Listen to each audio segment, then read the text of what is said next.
오늘 이 시간의 제목은 초대교회 역사를 연구하라고 세웠습니다. 먼저 사건들의 147페이지 보시면 이런 말씀이 있습니다. 마음이 새롭게 되고 진리로 교훈을 받고자 하는 자들은 오순절 때와 그 직후의 초기 교회의 역사를 연구하라.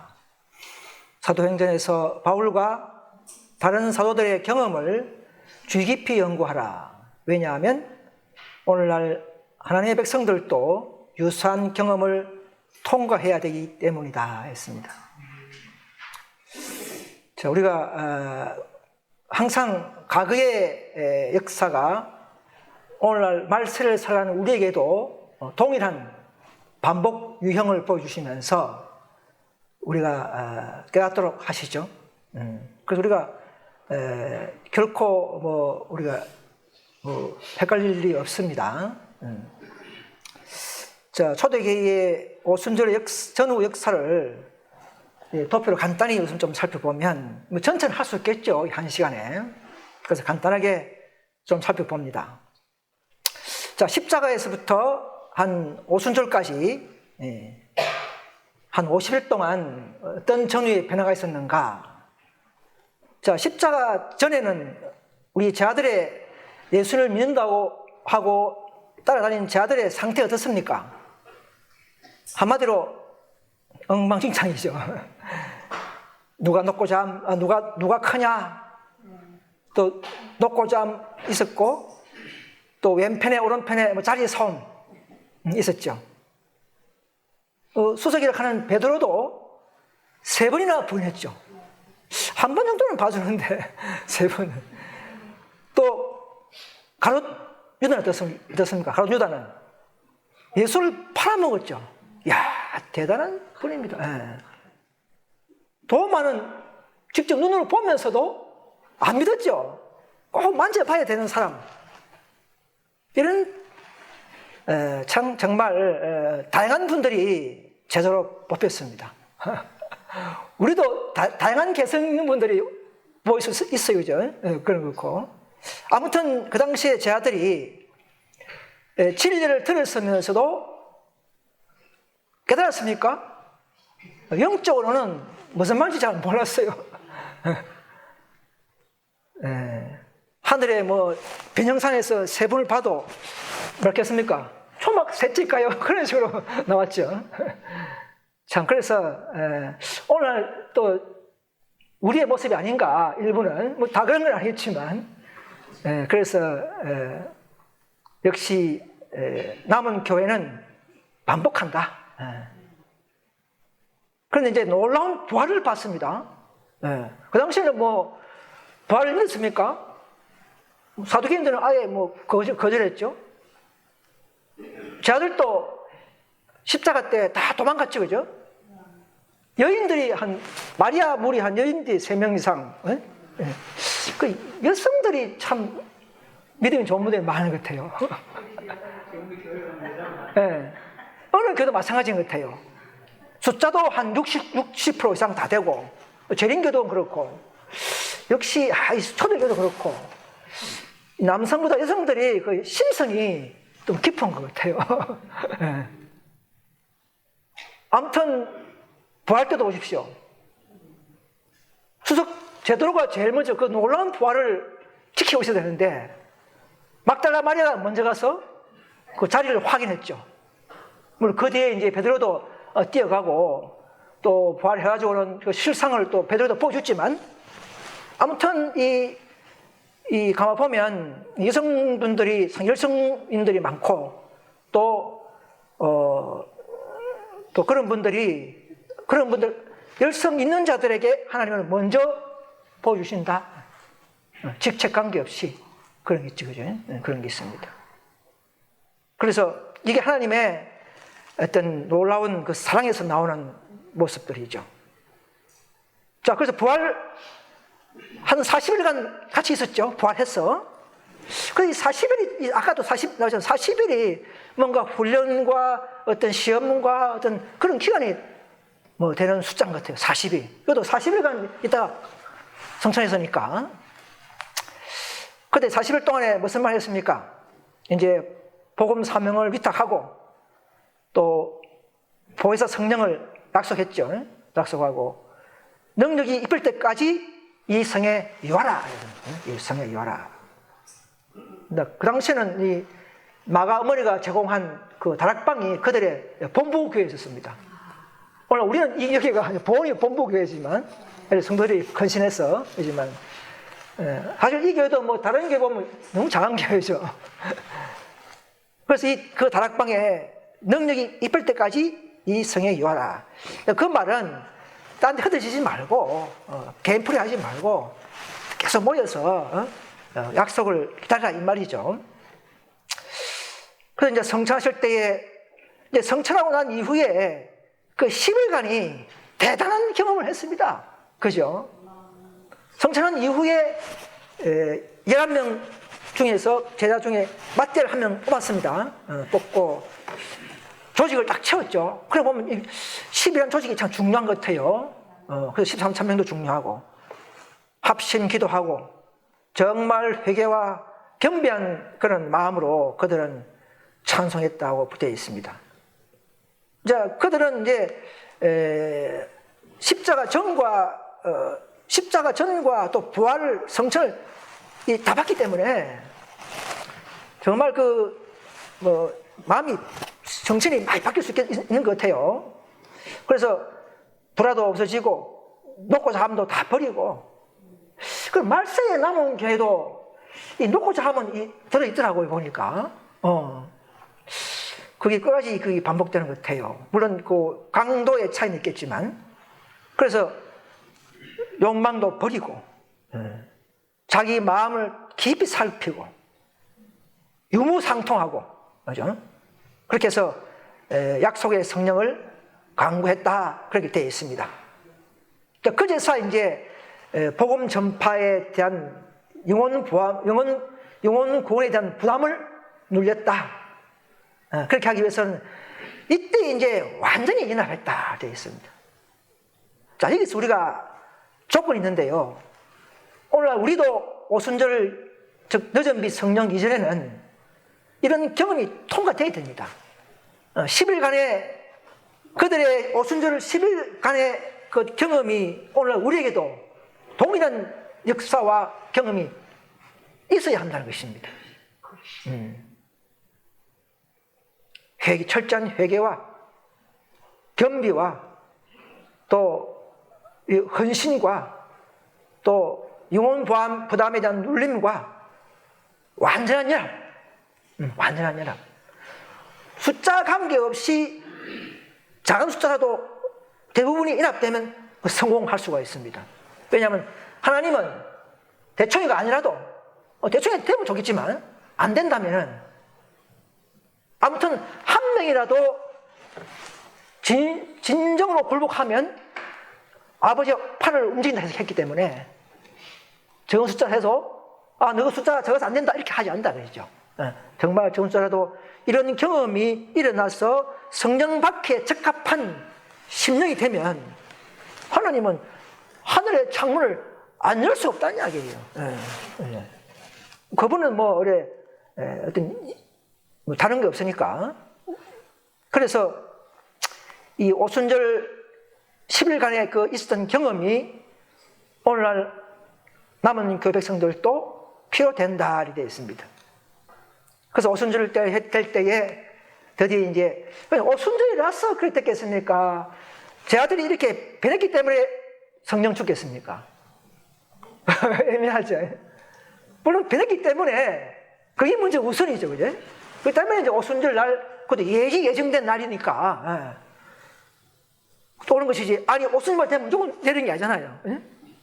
오순절이라도 이게 안 되면 안 되는 거죠. 그렇지만 이제 우리가 하나님은 다 아시는 분이기 때문에 이제 이런 완전한 연합된 상태에서 드디어 오순절이 됐다는 것이죠.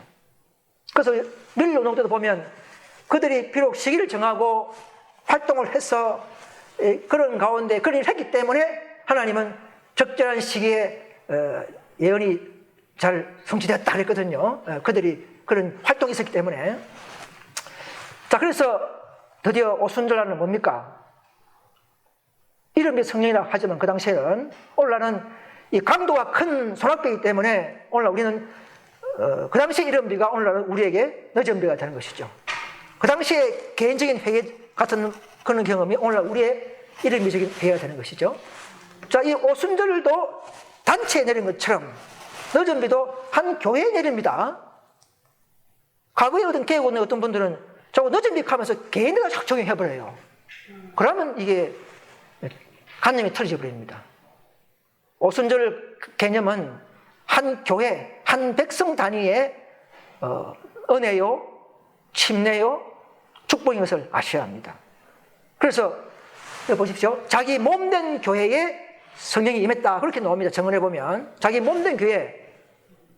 그럼 한 교회, 일부 일체제니까 그러니까 한 교회가 그분의 신랑 대신 신부교회 되겠죠. 그래서 한 교회를 주장하는 것이 결코 잘못된 것이 아닙니다. 그래서 그들은 사랑이 여기 있다. 이게 무슨 말입니까? 사랑이 여기 있다. 이게 무슨 말입니까? 하나님의 사랑과 자비가 그들에서 나타난 거예요. 내 형제에 의해서 나타난 거예요. 이 못된 내 품성에도 나타난다는 것이죠. 오순절 날에. 그래서 야, 사랑이 여기 다 있다 이 되는 거예요. 그래서 그런데 그 성령은 모든 게 다 질서와 뭔가 체계가 있는 것 같아요. 예수님께서 성찬하셔서 대제사장으로 취임했다는 그 통보로서 성령 보내준 거라는 것이죠. 그렇죠?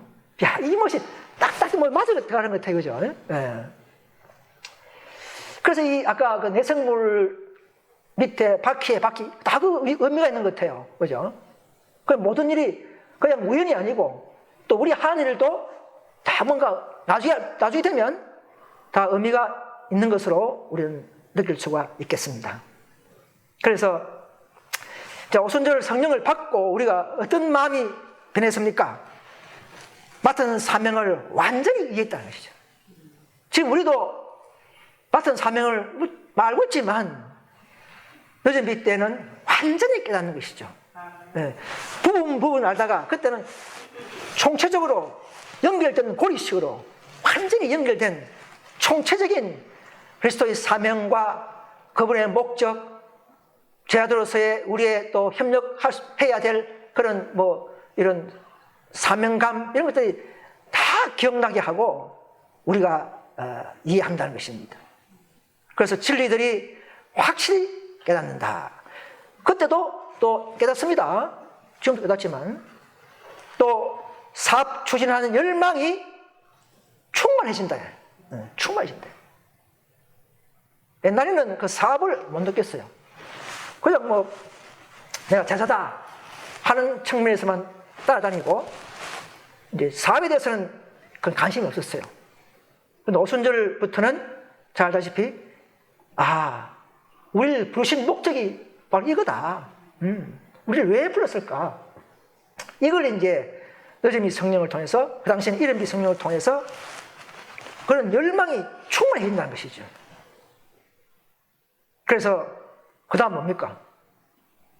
성령을 주는 것은 지금 개신교 보면 성령 받으라 하고 막 이 방언도 하잖아요. 방언하는데 이상한 방언을 하지만 사실은 방언은 목적이 뭡니까? 전도하라고 밖에 외국인들 전도하라고 주는 방언인데 오늘 많은 대부분이 보면 방언이 그냥 앉아서 기도하면서 방언하는 거예요. 이건 잘못된 거예요.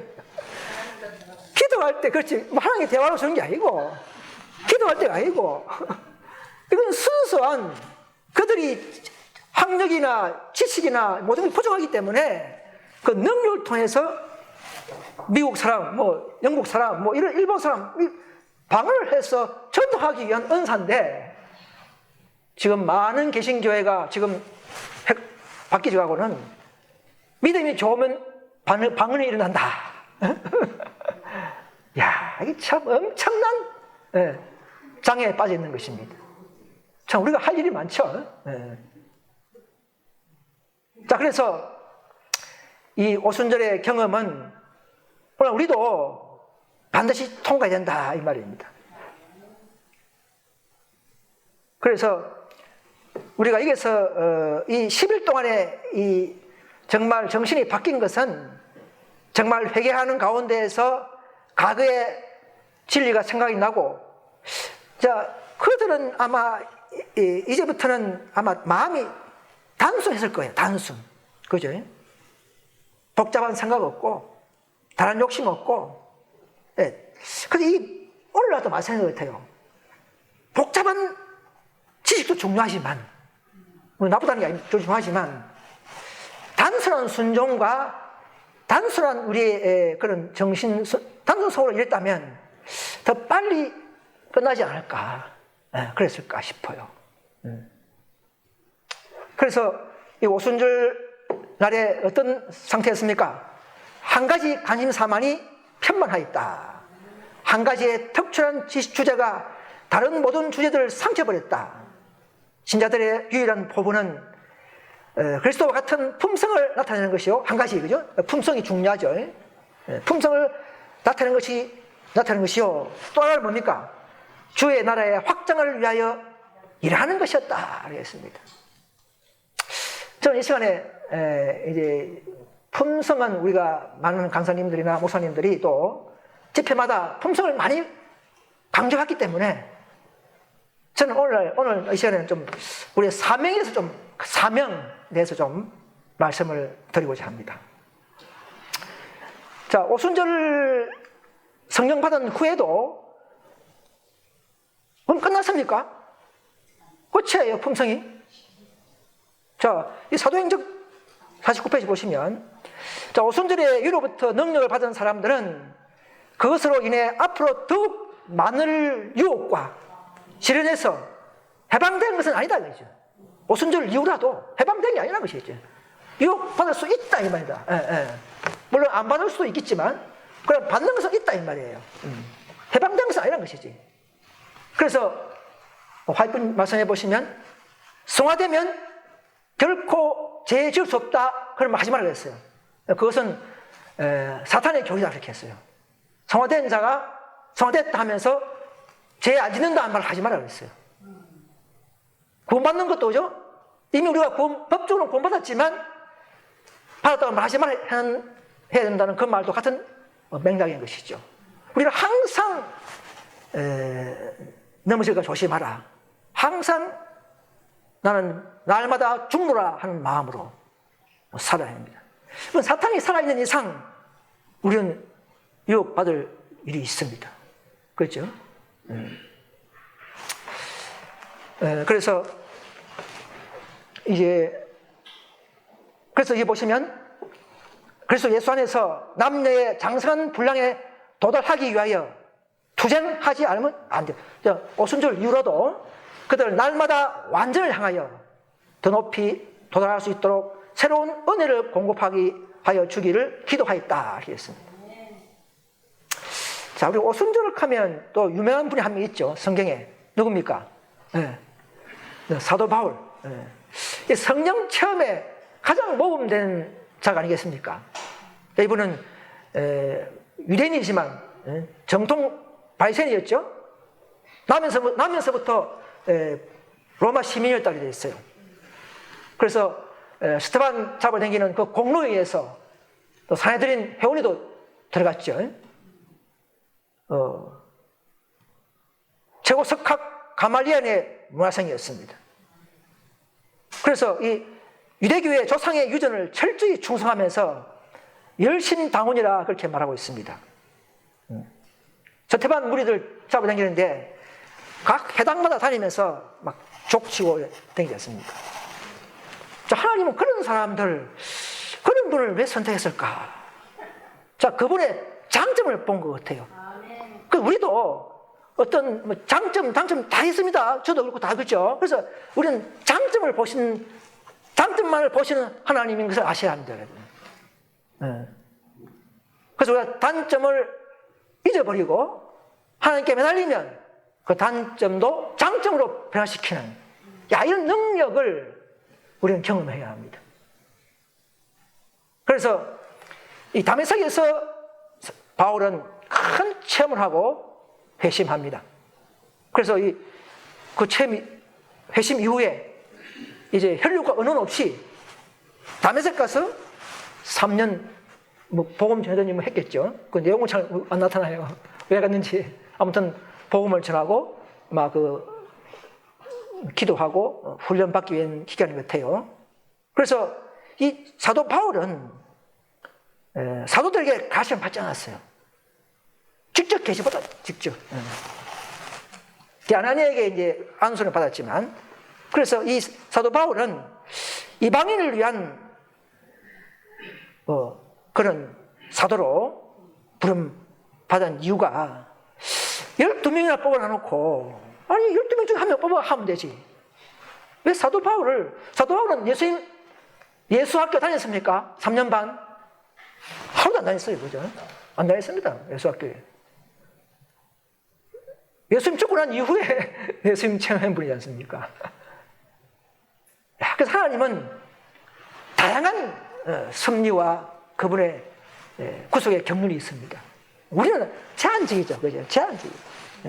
또 우리 안에서 뭐 해야 되고 그래 하지 마시고, 우리는 밖에서 우리가 못하는 것은 밖에서 차온다는 사실을 아셔야 합니다. 그래서 11시에 들어온 일꾼들이 우리가 못했다면 그 못한 일을 그분들이 한다 이렇게 했어요. 우리는 11시 교회고, 솔직히 사람은 11시 늦게 들어온 사람이 11시 일꾼입니다. 자, 그래서 이 사도 바울은 신약 27권 중에 14군이나 서는, 놀라운 하나의 그분의 열성, 이 스테반 사도에게 그 열성을 보신 것 같아요. 그 열성을 잘 회개시키면 되겠다.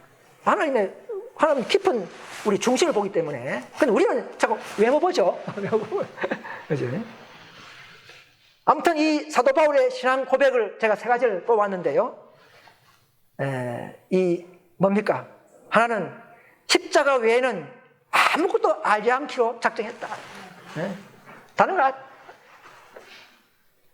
또 십자가 외에는 결코 자랑할 것이 없다. 또 십자가의 그분의 신앙 고백 중에서 이 3단계가 있는데, 49년, 55년, 56년 이렇게 하면서, 처음에는 내가 가장 작은 자 중에 작은 자, 나중에는 뭡니까? 나는 죄인 중에 개수다. 이렇게. 성화의 길은 바로 그런 겁니다. 갈수록 자신이 죄인 되고 갈수록 낮아지는 것이 성화의 길을 착실히 걷는 자들의 모습인 것을 아셔야 합니다.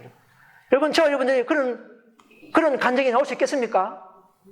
갈수록 내가 죄인이다.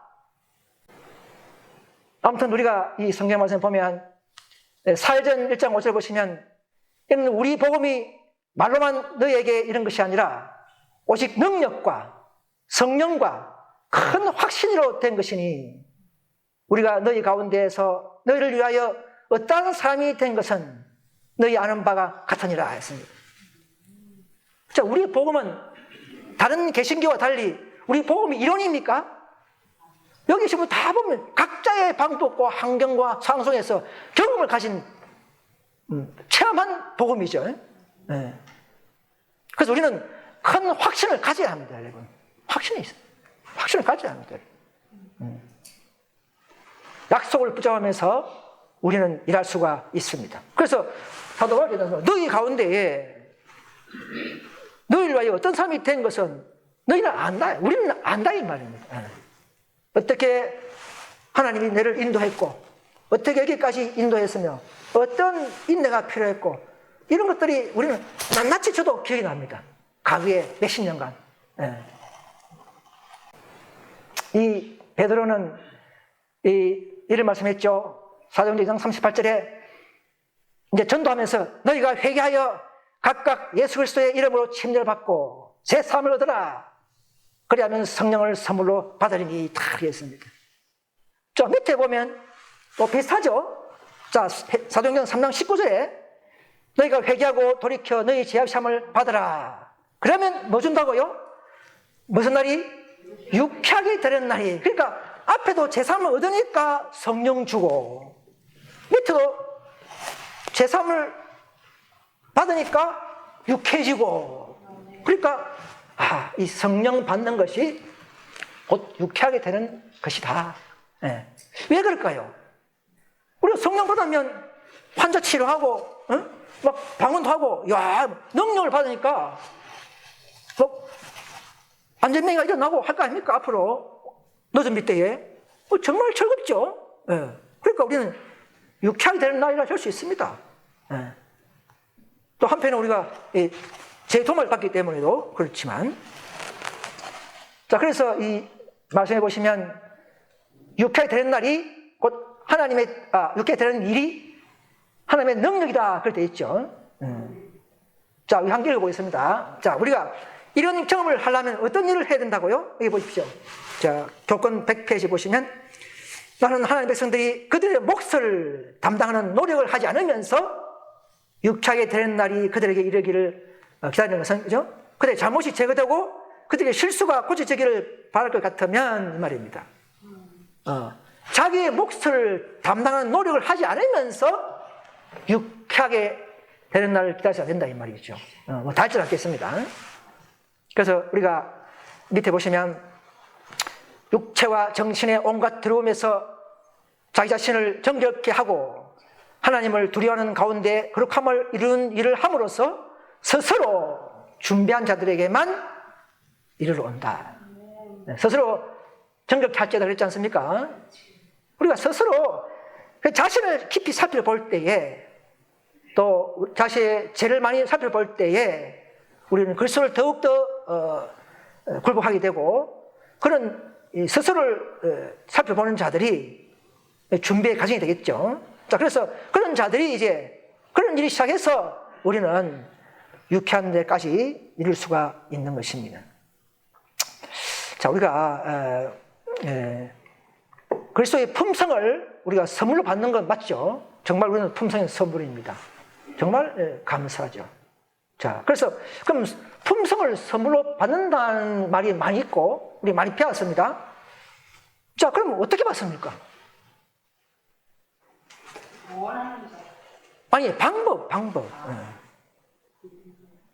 우리가 품성을 받는 맞는데 그 방법은 우리가 잘 듣지 않은 것 같아요. 방법은, 우리 품성은 뭐 손으로 받습니까? 아니, 선물인데, 그 믿음인데, 다 믿음이죠. 모든 게 다 믿음이죠. 자, 품성을 선물로 받는다는 그 말은, 다른 말 하면 성령을 선물로 받는 것 같은 말입니다. 왜냐하면 시대소망 760페이지 보시면 다 읽지 않겠습니다. 그리스도께서 인간으로 오셔서, 세상에 오셔서 거룩한 생애를 사시고 완전한 품성을 개발시켰다. 그리스도께서는 그것을 받고자 하는 모든 자들에게 값없이 선물로 주신다. 자, 뿐만 아니라 그리스도께서는 하나님의 속성을 사람들에게 불어넣으신다. 자, 선물로 받을 때 뭘 준다고요? 속성을 준다는 말입니다. 그럼 그 속성이 뭡니까? 하나님의 성령이 그분의, 그죠? 영이죠? 그리고 성령을 받는 것이 그 결과가 어떻습니까? 결과가 어떻습니까? 즉, 품성으로 선물 받는 자들의 결과가 어떻습니까? 그럼 성령을 받은 자와 같은 결론이죠. 그렇다면 우리 잘 아시는 갈라디아서 5장 22절에 오직 성령의 열매는 사랑과 희락과 화평과 오래 참음과 자비와 양성과 충성과 온유와 격전이니. 자, 이것이 성령의 열매라는 것이죠. 그렇다면 우리가 정말 믿음으로 품성을 받지만 선물로 그 받은 자리의 그 결과는 성령을 선물 받은 것과 동일한 결과라는 것이죠. 그렇죠? 다른 게 아니죠. 자, 그래서 우리가 그 실물경의 115페이지 보시면 이런 말씀이 있습니다. 자, 성경에는 그리스도를 선물이라고 했는데 이 말이 무슨 뜻인지 묻는 사람들이 많이 있다. 물론 그분은 값없이 주신 선물이다. 그러나 선물이지만 조건이 있다 이 말이에요. 예. 그분에게 아낌없이 자기 자신, 곧 영과 혼과 몸을 바치는 자들에게만 선물이 된다 이 말입니다. 예. 믿음 하는 거야. 다 믿음, 개신교도 믿음하고, 뭐, 재림교도 믿음하고, 우리도 믿음 하는데, 어떤 믿음이냐. 믿음이라도 영과 혼과 몸을 완전히 헌신한 자들, 그런 자들은 변화시킨다는 것이죠. 변화. 그분의 능력이 들어와서 완전히 변화시킨단 말이에요. 우리가. 자, 그런 상태가 오순절 10일절의 상태라는 것이죠. 뭔가 나름대로의, 그때는 이름이 성령이 수학빈이 아니지만은 그야말로 개인적인 이름비, 유무상통하고 헌신하고, 그죠? 그런 상태가, 그것도 우리가 회개시키는 성령이 있다고 봐야 됩니다. 예. 우리가 성경에는 오순절부터 성령이 시작되지만, 사실 성령은 구약 때부터, 그죠? 개인에게 임했지 않습니까? 그리고 공개적으로 크게 현저하게 드러내는 때는 오순절이지만, 개인적인 경험은 항상 있어왔다는 것입니다. 성경이 기록을 했다 그 뿐이지. 자, 그래서 우리가 우리 자신을 전적으로 그에게 바칠 때에 그래야 우리는 값진 진주를 얻게 된다 그렇게 되어 있습니다. 그래서 오늘 제가 이제 뭐 좀 이해드릴 것은 이제 물론 품성이 참 중요하지만 저는 아까 제가 사명적으로 제가 말씀을 좀 드린다고 그랬죠. 그래서 이제 사명과 좀 전도 문제 조금 말씀드리겠습니다. 좀 이해해 주시기 바랍니다. 자, 그래서 인간이 아무것도 할 일이 없다는 견해를 나타내지 말자 이 말입니다. 그렇게 되어 있어요. 1기별 381페이지 보시면 하나님께서는 인간의 협력이 없이 인간을 위하여 아무것도 할 수 없을 것이라는 생각에서 자기를 이기는 위대한 일에서 인간이 할 수 있는 일은 거의 아무것도 없다는 견해를 나타내지 말 것이다 이 말입니다.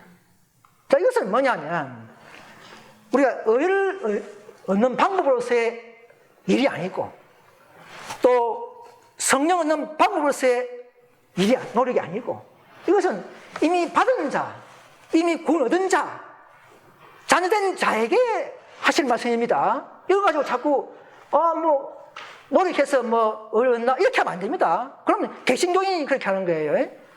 우리는 그런 사례를 초월해야 됩니다.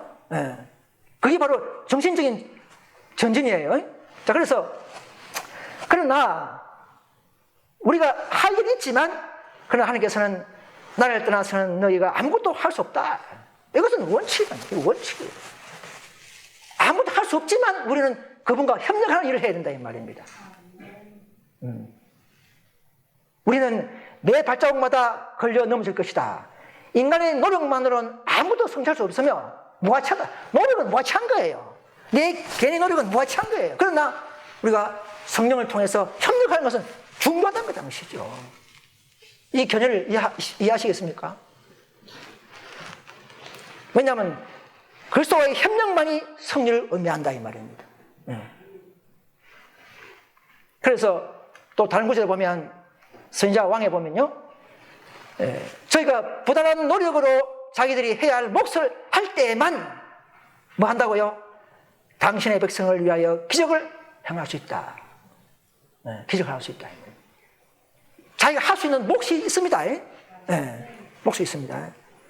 그건 자기가 뭔지를 직접 개인적으로 물어보셔야 됩니다.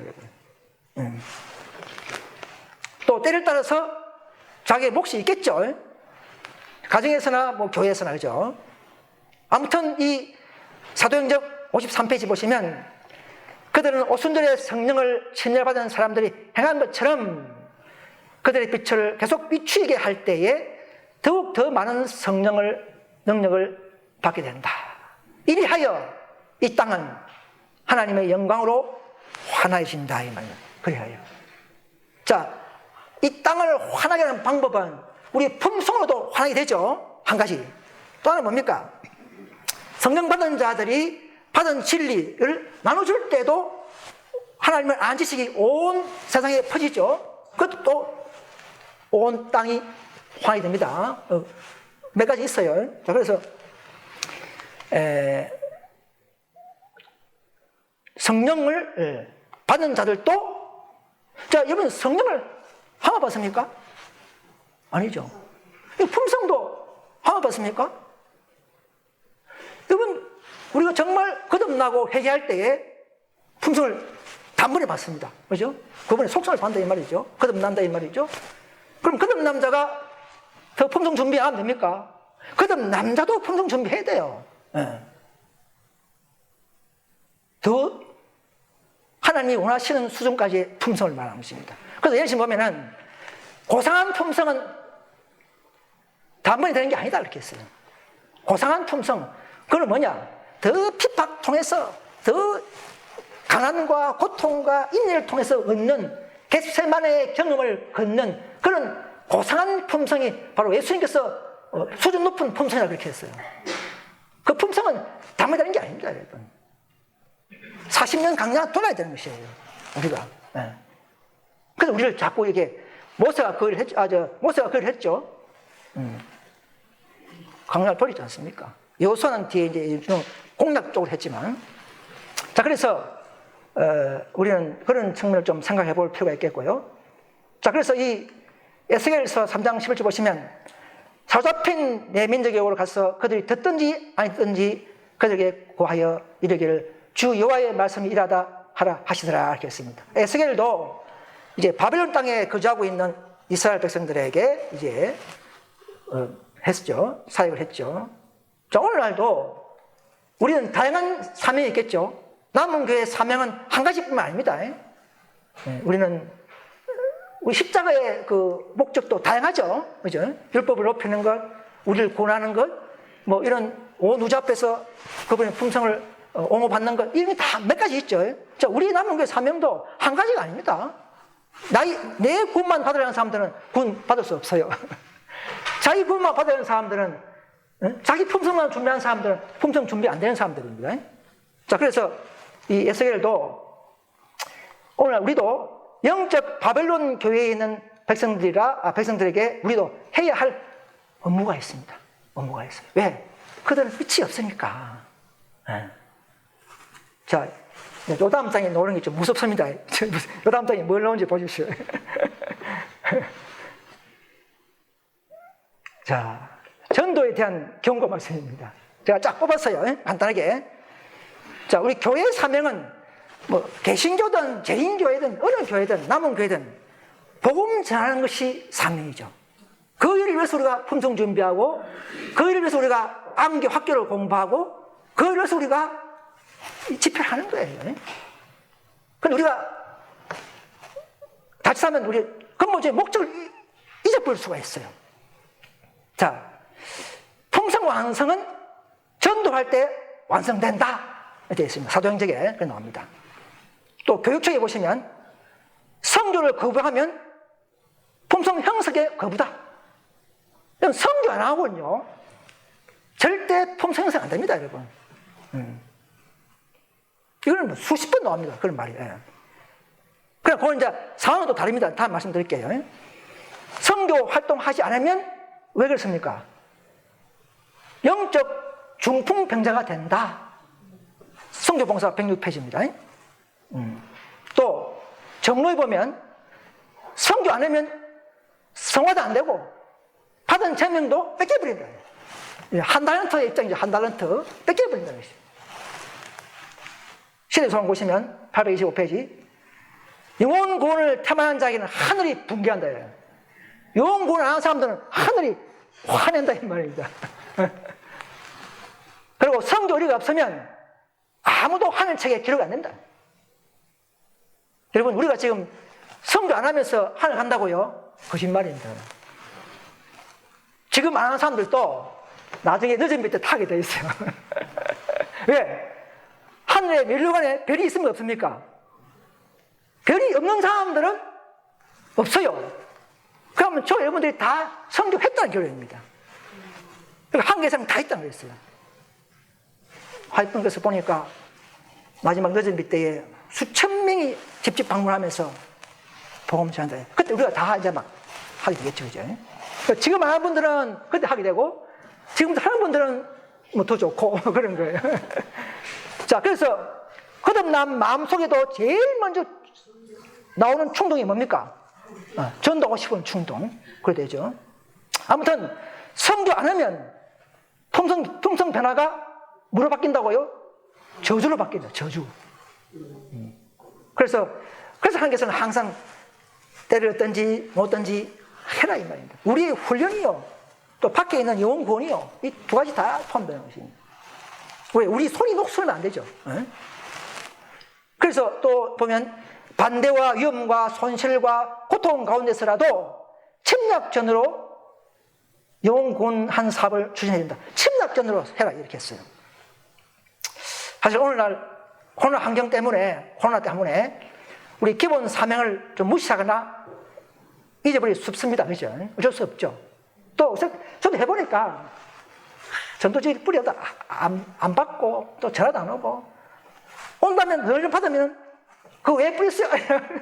화만 내고 이런 걸 참 누차 듣고 있지만은, 그러나 또 내 안에 있는 또 마음이 있기 때문에 누가 보나 안 보나 저는 또 제가 하는 걸 합니다. 근데 이제 그럼 하는 게 맡겨버리고 우리는 또 이렇게 해야 되고. 그래서 우리가 좀 멀리 보고, 한 명도 안 돈다 할지라도 이게 노아가 120년간 묵묵히 한 것처럼 한 명도 안 들어서 노아가 방주에, 그렇지만 묵묵히 120년 했어요. 우리 몇 년 하겠습니까?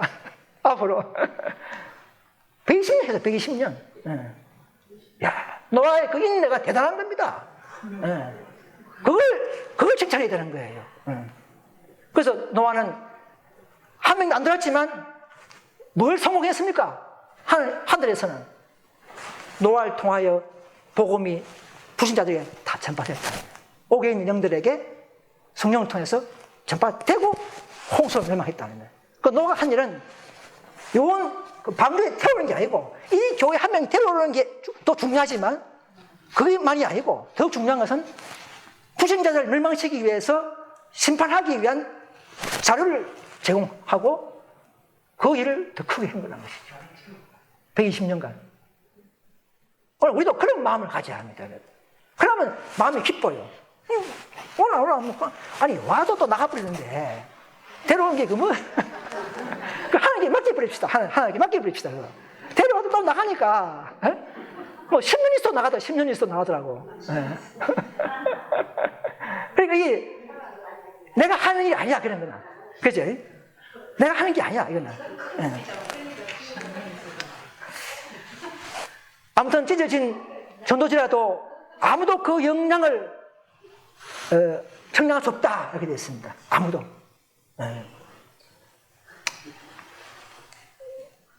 다 아는 내용이지만 오늘 제가 좀 우리가 좀 각성한 측면에서 제가 이 말씀을 좀 드립니다. 아무튼 우리가 지금 우리 교회 운동을 보면요, 사실 이게 참 연로하신 장로님도 있고 목사님 계시지만, 연로하신 분들은 에게 활동을 요구해서는 안 됩니다. 아픈 분들이나 이러신 분들은 이제 과거에 많이 됐어요.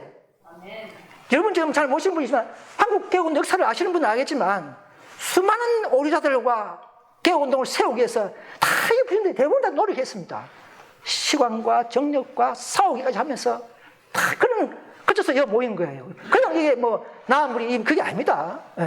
그래서 나이 드신 분들은 많은 거 요구하면 안 되고 좀 자신 젊다고 싶은 분들은 각자 자기 방법으로 때를 따라서 하면 됩니다. 그러나 우리가 볼 때, 저도 가만히 보니까 우리가 많이 못하는 것은 장점이 있어요. 많이 못하는 게 낫습니다. 어찌 보면 많이 못하는 게 왜 그렇습니까? 많이 하면 내 자랑이부터 뭔가 내 힘이부터 그렇게 못하게 하려고 좀 못해야 조직도 재물도 모든 게 부족하면, 야, 그럼 뭘 강구합니까? 오직 하나님만 매달려. 야, 그게 하나님이 우리 교회를 인도하는 방법 같아요. 그 연락하신 분들이 많은 이유가 장점입니다. 한편으로는. 그래야 우리가 할 거 없으니까 완전히 기도밖에 없지. 그냥 매달릴 수밖에 없어. 밤중에 떡 달라 하면 새덩이 주지 않습니까? 하나님 예수님께서. 그죠? 그런 식으로 우리가 매달리기 위한 합심 기도가 10일 전에도 50년, 10년 그런 아마 사례가 있었던 것 같아요. 철저히 강구하고 합심하고 찬송하고. 예. 왜? 그들 이제 뭐 기회도 없고 뭐 이제 유대인을 쫓겨가지고 숨었고 다락방에. 예? 이제 무슨 일 하겠습니까? 지금 우리도 자 밖에 나가면 코로나지. 예? 좀 있으면 또 환란이 오죠. 뭘 하겠습니까? 저도 나가봐야 몇 번 못해요. 많이 못해요. 야, 환경은 똑같아요. 우리는 더 이럴수록 붙잡는 믿음, 합심하는 기도, 이것이 바로 가장 중요한 재산이요, 무기가 될 줄 믿습니다. 그래서 이 오순절 때는, 아무튼 늦은비 때는 능력을 받아서 우리가 하는 길밖에 없죠. 우리는 왜? 우리는 뭐 재물이나 뭐 조직이 없으니까, 많이 큰 조직, 대총이 아니니까. 그래서 우리는 앞으로 늦은비를 통해서 하루에 1000명 이상의 사람들이 회개한다. 그런데 이게 한 가지 복수 뭐냐면, 그냥 1000명이 아니고 그 사람들이 어떤 사람이라고요? 과거에 전도지 뿌리 나은 걸 본 사람들이 온다 이 말입니다. 네. 대부분은, 그들 중 대부분은 우리의 출판물을 읽음으로써 최초의 회심을 경험한 자들이 될 것이다. 이미 오래돼가지고 뭐 재림교회는 뭐 30년, 20년 개혁운동 몇 인사람들은 안 와요. 물론 오실 분도 있지만, 이 배부르니까 우리 다 아니까 만만하게 보이죠, 그죠? 그러니까 안 되잖아요. 근데 이분들은 뭐 왜 옵니까? 최초의 회심을 경험해. 진리를, 안식일이 맞다. 야, 맞다. 최초의 회심을 경험한 자들이 대부분이 된다는 것을 아셔야 합니다. 왜? 받은 빚대로 심판하기 때문에. 그래서 많이 먹은 자들은 배가 불러가지고는 그렇게 됩니다. 그래서 보시면 하나님께서 내게 주신 빛에 의하면 커다란 사람들이 천주교에서 구원을 받게 될 것이다. 커다란 사람, 천주교에서. 여러분 천주교에서 오신 분이 많이 없잖아요. 그럼 앞으로 우리가 안 오고 있다는 이야기죠, 그죠? 앞으로 늦은비 때는 천주교에서 많이 들어온다. 그래서 우리도 지금 뭐 하실 분은 다 잘 하고 있지만, 나름대로 다 하고 있죠. 그렇지만 오늘 이 시간은 좀 각성하는 시간입니다. 자, 그래서 이 품성 따르고 전도 따릅니다. 품성 준비된 자도 전도해야 됩니다, 여러분. 또 품성 준비된 자들이 전도하게 되어 있고요. 그렇습니다. 전도하면서 품성이 또 완성되고 그런 겁니다. 불가분의 관계예요. 따로따로 아닙니다, 이거는요. 그래서 이 온 우주는 이 대쟁투의 이 상을 보고, 남은 교회를 보고, 온 우주가 사단간의 대쟁투의 마지막 장면을 주목하고 있다 했습니다. 저들이 이제 기별을 정해놓고 어떻게 사는가 보자 하고 있는 거예요. 우리를 딱 보고 있는 거예요. 어떻게 사는가 보자. 늦은비 받을 준비 됐나 안 됐나 딱 보고 있는 거예요. 온 우주가 지금 마지막 장면을 주목하고 있다는 말입니다.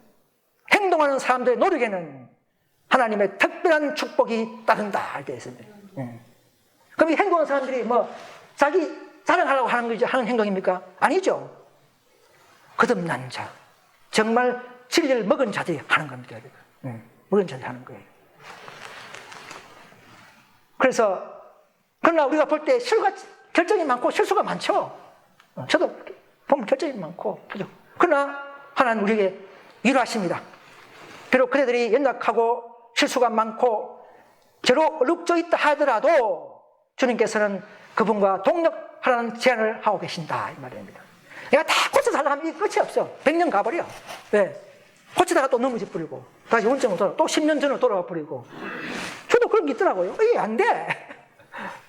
야, 그러나 방법은 주어진 지식과 주어진 말씀에 순종하면서, 당신 순종하면서 하면서 또 우리가 나가면서도, 여러분 지식은 끝이 없습니다. 계속 배워야 돼요. 그걸 언제 지식 다 배가 졸업해서 실습합니까? 배운 대로 나가야 돼요. 배운 대로 나가요. 나가면서 우리가 실망하고 또 기도하고 회개하고 나가면 되는 거예요. 아홉 명을 실패하다가 한 명이 원하면 성공이라고 했지 않습니까? 물론 오류를 가진 자들이 나가면 안 되지만. 그래서 연합하는, 회개하고 연합하는 그런 믿음이 우리에게 중요합니다. 그래서 이 남은 무리는요, 철저히 세계와 천사들과 상 앞에서 가장 구경거리가 된다입니다. 자, 그래서 이제 요거 한 가지. 그래서 이 교회를 통해 사업을 마친다. 자, 하나님께서는 반드시 남은 교회를 통해서 일을 마쳐야 됩니다. 우리가 일 안 하면 또 10년, 20년 쫙 갑니다. 물론 하나님이 때가 있겠지만, 그래서 세상에 있는 당신의 교회를 통하여 마침내 성취하실 것이다. 교회를 통해서 한다 이 말이에요. 왜 우리가 얼마나, 우리 개인의 구성이 얼마나 중요한지 모릅니다. 자, 이제 마지막으로 이제 중요한 거 하나 가게 될게요. 자, 다트 성사 운동이 뭐냐? 남은 교회가 어디냐? 남은 교회를 알려면 뭘 공부해야 되냐? 여러분, 이게 지금 밖에서는 궁금하죠? 그러나 한 구절 가지고 이 뭐랍니까? 패키지, 종합적인 이걸 설명하고 이해할 수 있는 딱 구절이 하나 있어요. 오늘 이걸 알고 나면 첫째부터 다섯까지 그 입장과 상황과 역할을 다 알아버립니다.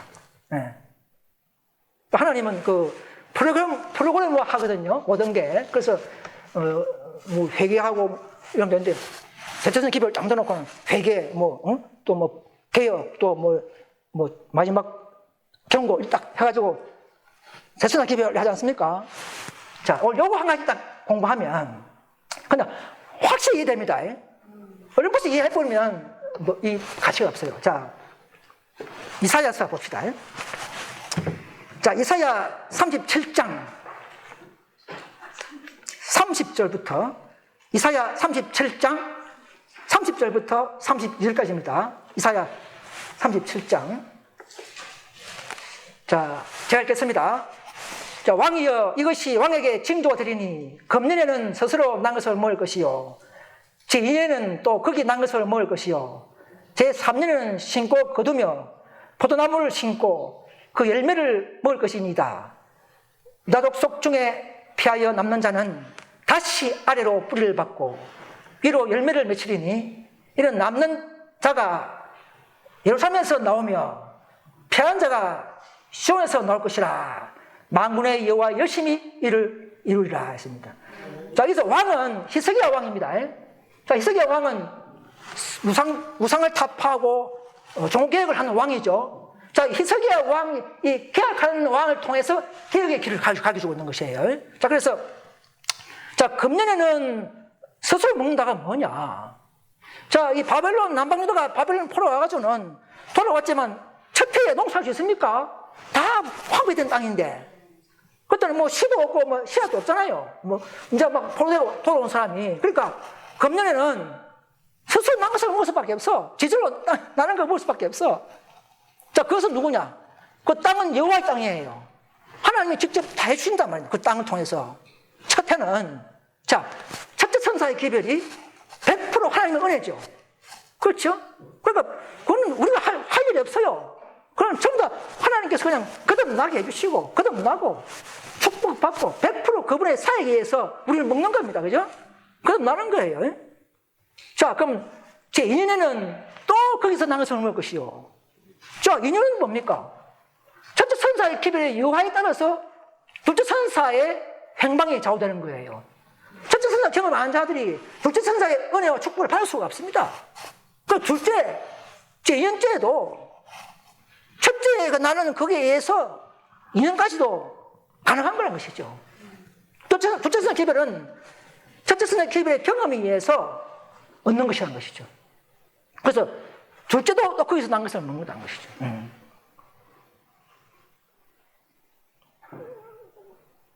그래서 왜냐하면 첫째 선사의 기별을 경험한 자들이 전진할 때 둘째 선사의 길을 경험하게 되고 또 그런 개혁의 길을 갈 수 있는 힘이 있는 것이죠. 그죠? 첫째에 있는 것이죠. 그러니까 둘째는 첫째에서 힘을 빌려서 하는 것이죠. 그러니까 둘째도 거기서 먹는 거예요. 첫째까지 먹는 거예요. 그러니까 둘째 선 기업을 하는 것도 첫째 선 기업을 잘하는 사람들은 둘째까지 전진해버리는 거죠. 둘째까지. 오류에서 막 나와버리는 것이죠. 그 말입니다. 자, 제3년은 심고 거두며 포도나무를 먹고 열매를 먹읍시다. 제3년에는 이제 뭡니까? 이제 심고, 여러분, 셋째 선사 기별은 우리가 하나님과 협력해야 됩니다. 그죠? 기별은 우리가 결국 성령운동이지만 점성표를 받지 말라. 그죠? 하고 우리가 인치는 사업도 협력하죠? 협력하잖아요. 그죠? 그래서 심고, 셋째 선사 기별이 추수하는 기별이죠? 그럼 거둔다 이 말입니다. 셋째에서는 우리 셋째에서 다 거두게 돼 있어요. 근데 재림교회가 그걸 안 했어. 그러니까 또 기별이 필요한 것이죠. 그래서 셋째에서는 열매를 먹게 돼 있어요. 그래서 셋째 선사 기별은 열매 맺는 기별이죠. 완전케 하는 기별입니다. 그래서 셋째와 3년에서는 열매를 먹을 수 있어요. 셋째만 잘 기별하면. 그래서 이 짐승의 표를 받지 말라 하는 그것은 추수한 기별이요 반드시 우리가 협력하는 기별입니다. 그럼 첫째는 우리가 협력할 게 있습니까? 첫째는 그냥 우리가 그냥 회개만 하면 은혜 받는 것이죠. 그냥 공짜로 먹는 것이 첫째 기별이죠. 금년에서 나는 거니까. 자, 보세요. 31절에. 자, 여독 속에서 피하여 남는 자는 다시 아래로 뿌리를 받고 위로 열매를 맺는다.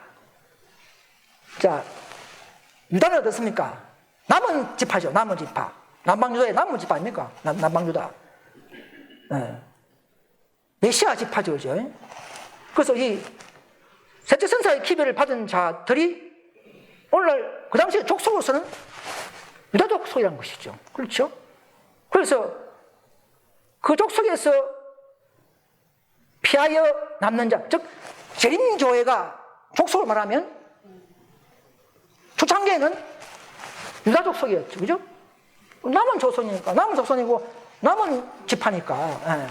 그런데 다시 이게 참 좋은 말이에요. 다시가 바로 개혁이에요. 개혁. 그러니까 이 넷째 선사의 기별이 다시 개혁하는 거 아닙니까? 다시. 그죠? 믿음을 많이 먹은 기별이 이미 주어진 것을 못하니까 재림교회가 다시 1888년에 다시 그 기별을 주어지고 다시 첫째 선사의 경험으로 돌아가는 거 아닙니까? 다시 뿌리를 받고, 그죠? 의의 뿌리, 의의 미를 뻗고 그 의의 뿌리를 잘 박으면 열매가 맺히죠. 그래 18장 천사의 그 기별은 정말 영광과 건설을 누릴 수 있는 기별이라는 것이죠. 가지고 있는 기별이죠. 열매가 맺히는 기별입니다. 다시 개혁해서 다시 넷째 선사의 기별을 받은 자들은 다시 의의 뿌리를 받고 또 앞에도 3년에 열매를 먹을 수 있었지만 넷째 선사 기별 와서도 또 열매 맺는 기별이라는 것이죠. 자, 32절이 재미있어요. 이 32절이 재미있는 겁니다. 여기서 다섯 천사가 나오는 거예요. 자, 그런데 유다족 속에서 피하여 남는 자는 그 남는 자가 어떤 또 유형인가? 또 둘로 나아지는 거예요. 둘로. 자, 남는 자는 예루살렘에서 나온다. 이제 유다지파 속에서 즉 셋째 선사 기별 속에서 예루살렘이 본 고향이죠. 본 고향. 그죠? 자, 예루살렘은 여호와의 집입니다. 여호와의 집. 재림교를 말할 수가 있습니다. 야곱의 집이죠. 예루살렘. 그죠? 육족 예루살렘도 우리의 고향, 어머니 했지 않습니까? 그죠? 자, 그래서 예루살렘에서 거기서 나온 자가 있다는 것이죠. 자, 아연서 교회가 개혁운동이 재림교에서 나왔죠. 그죠? 아이메서가 그들은 남은교회 하지 않습니까? 그죠? 남은교회. 자, 그 뒤에 또 그러니까 시온에서 또 나와. 시온에서 이제는 피하는 자가 또 있어. 이 피하는 자는 예루살렘이 아니고 시온 교회에서 나온다는 말입니다. 그러니까 더 족속 성 교회 더 작은 무리에서 나오는 거야. 계속적으로. 이 다섯 천사는 바로 시온에서 나오는 분이야. 바로 저 여러분들은 시온 교회 더 남은 자 중에서 또 또 도망하고 더 개혁운동에 또 잘못된 것을 뭐 제어 문제 그런 것도 피해서 도망 나오지 않습니까? 도망을. 그러니까 더 피하는 자가 이제 또 시원해서 또 나오는 거야. 우린 채를 칠 때도 짜고 두 번, 세 번 채죠, 그죠? 그래서 마지막 시원해서 또 나온 자가 있는데 바로 그것이 바로 다섯째의 사명이요, 입장이요, 교회요. 바로 우리고 이들은 바로 시온산에 선 교회. 몇 명입니까? 이 무리들은. 시온 교회에서 나오니까 이것도 바로 14만 4천이 되는 것이죠. 그러니까 우리는 바로 14만 4천을 불러내려는데 주역 기초 교회가 되는 것입니다. 너희는 받아서 외쳐서 다 나오게 하는. 그럼 한 교회가 승리하고 그들이 인쳐서 여전비를 주고 그 다음에 2차 들어오죠, 그죠? 그럼 1차 없이 막 들어오는 게 아니잖아요. 1차가 있어야 돼, 분명히. 한 교회가 있어야 돼, 한 교회가. 그분의 인을 먼저 받는 인 받는 교회 있고, 그 다음에 성령 받고 다 불러내어서 최종 인을 마감하는 그런 순서가 되는 것이 하나님의 이 구속의 경륜이요, 기별의 클라이막스요, 알파와 오메가요, 또 남은 게 입장인 것을 아시야 합니다. 그래서 보시면 여기서 보면 유다 족속 중에 피하여 남는 자의 하나 되어 있죠. 피하여 남는 자. 자, 18장 천사는 IMS도 개혁 진리를 갖고 있고 우리도 마찬가지예요.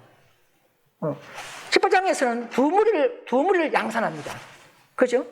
우리는. 그러나 1차 개혁, 우리 2차 개혁.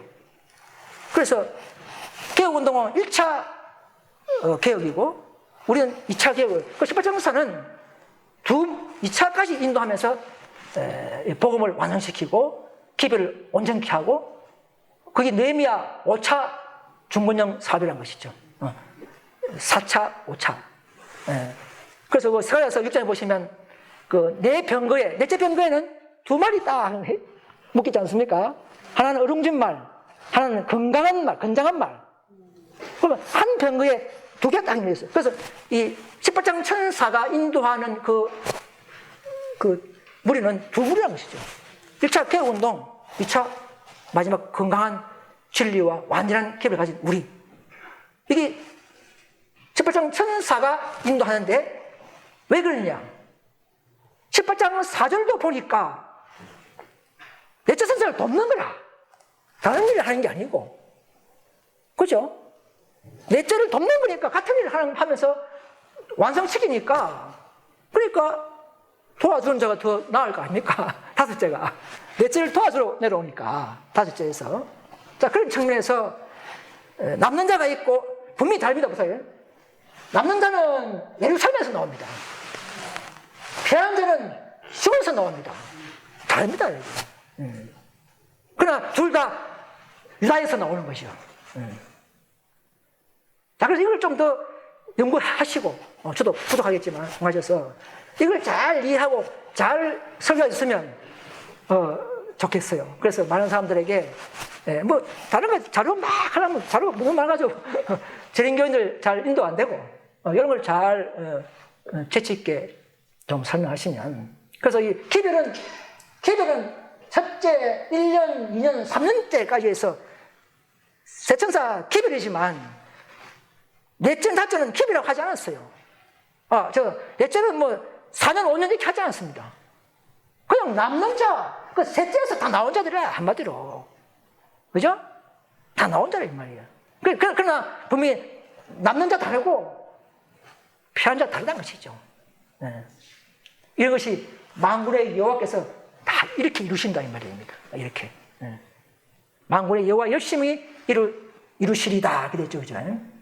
자, 이게 왕하 19장도 두 번 나와요. 왕하 19장에도 똑같이 나옵니다, 이게. 그래서 그거는 이제 똑같으니까 하나만 봐도 되고. 아무튼 그래서 이제, 마지막입니다. 곧 아무도 일할 수 없는 밤이 옵니다. 진리는 미국의 영광스러운 승리를 거두게 될 것이며, 지금 하나님과 동력자가 되기로 선택하는 이들은 모두 진리와 함께 승리할 것이다.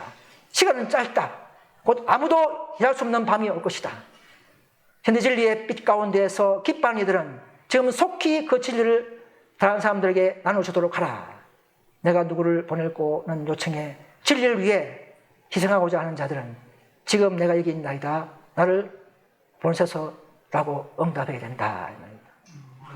이것으로 이 시간 말씀을 모두 마치겠습니다. 감사합니다.